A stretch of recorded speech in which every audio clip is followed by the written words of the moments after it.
সময় ৭২-এ আপনাদের সবাইকে স্বাগতম। শেখ হাসিনার প্রতিও আমাদের ইনসাফ থাকবে, প্রধানমন্ত্রীর উপদেষ্টা জাহের-উর রহমান বললেন।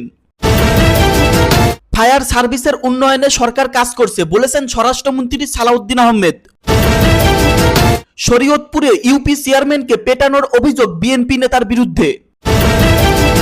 আওয়ামী লীগ সেদিনই ব্যাক করেছে বললেন মাহফুজ আলম। ঢাকা বিশ্ববিদ্যালয়ে গণরুম গেস্টরুম বন্ধ হয়েছে, ট্যাগ দিয়ে নির্যাতন থামেনি। স্থানীয় নির্বাচনে চোখ বিএনপির, চ্যালেঞ্জ একক প্রার্থী, লক্ষ্য সংগঠনে গতি, তারেক রহমান বললেন। সর্বশেষ জানবেন জামাতকে নিয়ে ভয়ানক সিদ্ধান্ত নিয়েছেন সরকার। এতক্ষণ শুনলেন সংবাদ শিরোনাম, এখন শুনবেন বিস্তারিত। শেখ হাসিনার প্রতিও আমাদের ইনসাফ থাকবে, প্রধানমন্ত্রীর উপদেষ্টা বললেন এই কথা।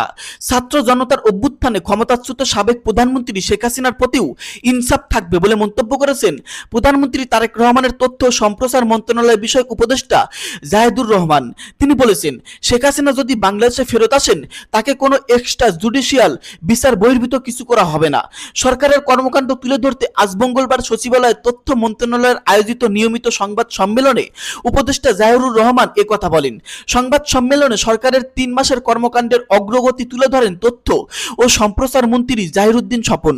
সংবাদ সম্মেলনে প্রশ্নের জবাব দিতে গিয়ে জাহিদুর রহমান বলেন, একটা কথা খেয়াল রাখা দরকার, শেখ হাসিনাকে আমরা ক্ষমতা থেকে হটাতে চেয়েছি কারণ তিনি ইনসাফ করেননি।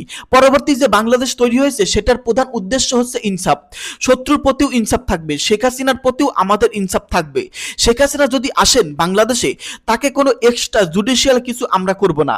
উপদেষ্টা জাহেদুর রহমান আরো বলেন, উনার বিচার হয়েছে, উনাকে ডিফেন্ড করতে আবার দেওয়া হবে, তাতে তার মৃত্যুদণ্ড দেশ থেকে যদি তিনি মুক্তি পান, টেকনিক্যাল বলছি সেটা আমরা মানব, আর যদি না হয় সেটা কার্যকর হবে। এটাই হচ্ছে ইনসাফ। কারণ মৃত্যুদণ্ড হওয়াও কিন্তু ইনসাফ, যে আমি আপনাকে প্রপার বিচারিক প্রক্রিয়ায় কাজটা করেছি। শরীয়তপুরে ইউপি চেয়ারম্যানকে পেটানোর অভিযোগ বিএনপি নেতার বিরুদ্ধে। একটি বিদ্যালয়ের অনুষ্ঠানে জাতীয় সঙ্গীত গেয়ে জাতীয় পতাকা উত্তোলন করেছিলেন শিক্ষক ও অতিথিরা। হঠাৎ 2 ব্যক্তি লাঠি হাতে নিয়ে এক ব্যক্তিকে পেটাচ্ছেন। এমন পরিস্থিতিতে শিক্ষক ও ছাত্রছাত্রীদের মধ্যে আতঙ্ক ছড়িয়ে পড়ে। ভয়ে শিশু শিক্ষার্থীরা দিক বেদিক ছুটোছুটি শুরু করে। ঘটনাটি ঘটেছে আজ মঙ্গলবার সকালে শরীয়তপুরের ডেমুডো উপজেলার সিদ্ধা ইউনিয়নের 36 নম্বর মধ্যে সিদ্ধা সরকারি প্রাথমিক বিদ্যালয়ে।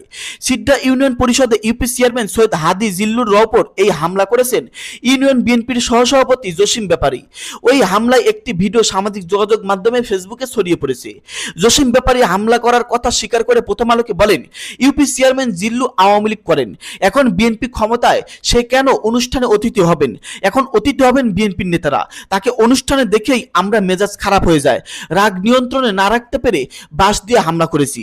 তবে তাকে পেটানো হয়নি, সে আওয়ামী লীগ আমলে আমার অনেক ক্ষতি করেছেন, আমার দোকান ভেঙে দিয়েছেন, পুকুর ভরাট করে ফেলেছেন, সে অনেক জ্বালাতন করেছে। এসব কারণে আমি তার উপর ক্ষুব্ধ ছিলাম।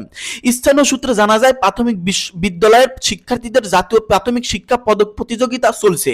মঙ্গলবার সিদ্ধা ইউনিয়নের 5টি বিদ্যালয়ের ইউনিয়ন পর্যায়ের প্রতিযোগিতা ছিল। 36 নম্বর মধ্যে সিদ্ধা সরকারি প্রাথমিক বিদ্যালয়ে সকাল 10টার দিকে ওই ইউনিয়নের 5টি বিদ্যালয়ের প্রতিযোগিতা অনুষ্ঠানটি শিক্ষকদের নিয়ে উদ্বোধন করেছিলেন সিদ্ধা ইউনিয়ন পরিষদের চেয়ারম্যান সৈয়দ হাদি জিল্লু। জাতীয় সঙ্গীত গেয়ে জাতীয় পতাকা উত্তোলন করেছিলেন তারা। এমন সময় বিএনপি নেতা জসিম ও তার এক সহযোগী 2টি লাঠি নিয়ে হাদির উপর হামলা করেন। পরে ওই অনুষ্ঠানে উপস্থিত শিক্ষকেরা তাকে উদ্ধার করে হামলাকারীদের সরিয়ে দেন। ওই ঘটনার কারণে বিদ্যালয়ের আয়োজিত জাতীয় প্রাথমিক শিক্ষা পদক প্রতিযোগিতার অনুষ্ঠান 2 ঘন্টা বন্ধ থাকে। পুলিশের উপস্থিতিতে পরে অনুষ্ঠান আবারও চলে। আওয়ামী লীগ সেদিনই ব্যাক করেছে বললেন মাহফুজ আলম। জুলাই গণ অভ্যুত্থানের পর কার্যক্রম নিষিদ্ধ হওয়া আওয়ামী লীগ কার্যরত বাংলাদেশের রাজনীতিতে ফিরে এসেছে বলে মনে করছেন অন্তর্বর্তী সরকারের সাবেক উপদেষ্টা মাহফুজ আলম।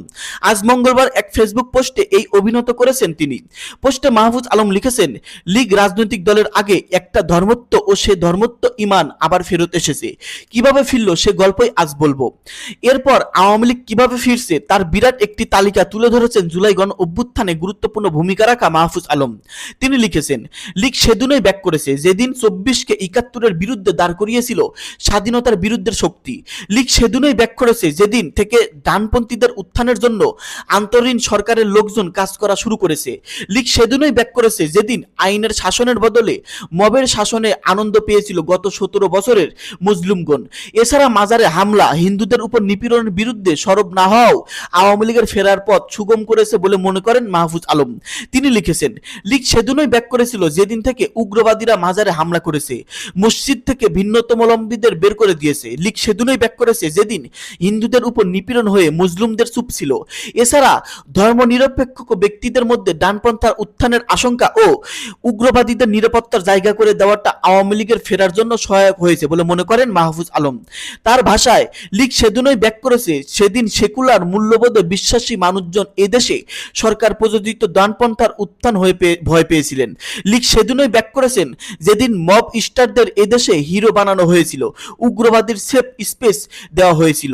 এক্ষেত্রে অন্তর্বর্তী সরকারের বিভিন্ন কর্মকাণ্ডের ভূমিকা রয়েছে বলে মনে করেন এই সরকারের উপদেষ্টার দায়িত্ব পালন করা মাহফুজ আলম। তিনি লিখেছেন, লীগ সেদিনই ব্যাক করেছে যেদিন ব্যবস্থা বিলাপের বদলে ন্যূনতম সংস্কার ঐক্যমত কমিশন নাম দিয়ে জনগণকে বিচ্ছিন্ন এবং হতাশ করা হলো। লীগ সেদিনই ব্যাক করেছিল যেদিন থেকে বিএনপি ও আন্তরিকগণ সরকারের বিরুদ্ধে গেলে আর বিএনপিও ঠেকাতে জামাতকে কোলে নিল আন্তরিক। মাহফুজ আলম লিখেছেন, লীগ সেদিনই ব্যাক করেছিল যেদিন ছাত্ররা বিপ্লবী সংগঠনের রূপ না নিয়ে লুম্পেন চরিত্রের ক্লাব আর মব রূপ নিয়েছিল। লীগ সেদিনই ব্যাক করেছিল যেদিন মিডিয়া আর সাংস্কৃতিক প্রতিষ্ঠানের উপর হামলা প্রযোজিত হয়েছিল। লীগ সেদিনই ব্যাক করেছিল যেদিন অন্তরীণ সরকারের পলিটিক্যাল থেকে আমলাতান্ত্রিক হলো এবং আমলাতান্ত্রিক নির্ভর কিচেন ক্যাবিনেট থেকে সিদ্ধান্ত নেওয়া শুরু হলো। যে কিচেন ক্যাবিনেটের অধিকাংশ লোকই ছিল জামাত, বিএনপি বা লীগের সুপা দালাল, যাদের কাছে জুলাই মানে ছিল নিজেদের পরিবার, প্রজন্ম আর প্রতিষ্ঠান স্বার্থ রক্ষা। আরও সেসব বিষয় আওয়ামী লীগের ফেরার জন্য সহায়ক হয়েছে। তার তালিকা মাহফুজ আলম লিখেছেন, লীগ সেদিনই ব্যাক করেছিল যেদিন ক্যাম্পাসে গণতন্ত্রের বদলে সংঘর্ষ জয়ী হয়ে। লীগ সেদিনই ব্যাক করেছিল যেদিন নতুন মিডিয়া অনুমোদন বাধা দেওয়ার জন্য একজোট হইচই কিচেন ক্যাবিনেট। লীগ সেদিনই ব্যাক করেছিল যেদিন জুলাই ঘোষণাপত্র কিংবা সনদের প্রক্রিয়া তুলে দেওয়া হয়েছিল আমলাতন্ত্র বা ভেস্টেড ইন্টারেস্ট গ্রুপের হাতে। লীগ সেদিনই ব্যাক করেছিল যেদিন বাম শাহবাগী পিটাইল আনন্দ পেয়েছিল মজলুমগণ। মাহফুজ আলম লিখেছেন, লীগ সেদিনই ব্যাক করেছিল যেদিন দেশের কাউ আলী ইনকিলাব কালচারের মতো রিগ্রেসিভ কালচার ব্যবস্থা দিয়ে বাঙালি জাতীয়তাবাদ মোকাবেলার মহারন্ত হয়েছিল।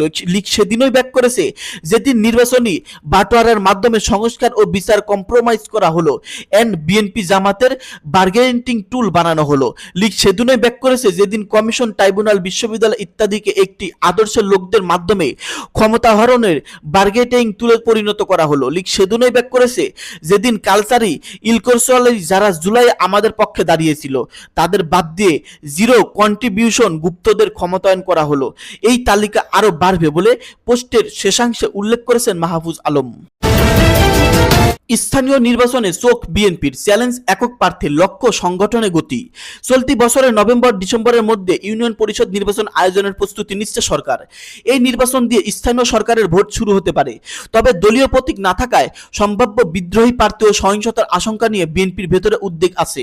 একই সঙ্গে স্থানীয় নির্বাচনকে মাঠ পর্যায়ে দলের সাংগঠনিক কার্যক্রমে গতি আনার সুযোগ হিসেবেও দেখছে বিএনপি। সংশ্লিষ্ট সূত্র জানায়, নির্বাচনে আয়োজনের প্রস্তুতি হিসেবে আসন্ন জাতীয় বাজেটে প্রয়োজনীয় অর্থ বরাদ্দ রাখা হবে। ইউপি নির্বাচনের পর পর্যায়ক্রমে স্থানীয় সরকারের অন্যান্য স্তরের নির্বাচন আয়োজনের পরিকল্পনা রয়েছে। স্থানীয় সরকার মন্ত্রী ও বিএনপির মহাসচিব মির্জা ফখরুল ইসলাম আলমগীর প্রথম আলোকে জানান, এ বছরের ডিসেম্বরের মধ্যে ইউনিয়ন পরিষদ নির্বাচন হবে। যেসব ইউনিয়ন পরিষদের মেয়াদ উত্তীর্ণ হয়ে পড়েছে সেগুলোতে আগে নির্বাচন হবে, এরপর পৌরসভা নির্বাচন হবে। সরকার ও বিএনপির নীতি নির্ধারণ পর্যায়ের একাধিক সূত্র বলেছে, দীর্ঘদিন ইউনিয়ন পরিষদে নির্বাচিত জনপ্রতিনিধি না থাকায় তৃণমূল পর্যায়ে নাগরিক সেবা ব্যাপকভাবে ব্যাহত হচ্ছে।